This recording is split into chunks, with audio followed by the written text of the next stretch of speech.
Bago magtanghali kanina, sinabi ng tagapagsalita ng Korte Suprema na may temporary restraining order ang Korte para pigilan ang arraignment ni dating Pangulong Gloria Arroyo.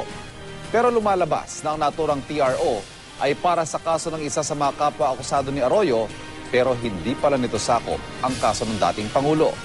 Nakatutok si Lia Manyalak del Castillo.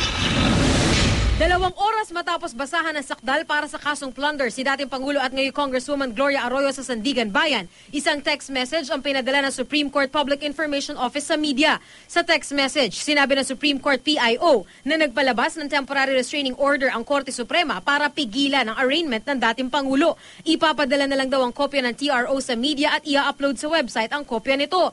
Ang kampo ng dating Pangulo agad nagpalabas ng pahayag at ikinatutuwa nila ang pagpapalabas ng TRO.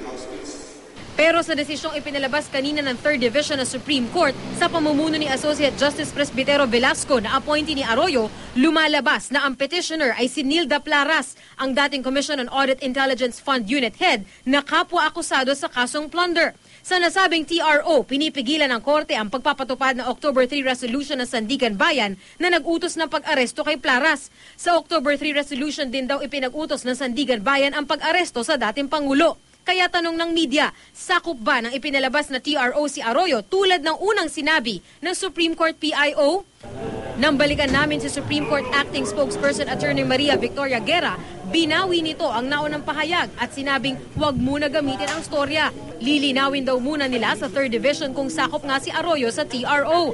Sinubukan din namin tawagan ng mismong Clerk of Court ng 3rd Division pero sabi ng staff nito, hintayin na lang namin ang clarification ng PIO. Pasado 2:00 ng hapon, nagpadala ng opisyal na pahayag si Guerra na naglilinaw na hindi sakop ng pinalabas na TRO ang dating Pangulo. Ang pinalabas daw na TRO ay para lang sa akusadong si Plaras. Samantala, malabong maaksyonan ng Korte ang petisyon ni Arroyo lalo't nakabreak na ang Korte mula ngayon hanggang November 9. Lia Manyalak del Castillo, nakatuto, 24 oras.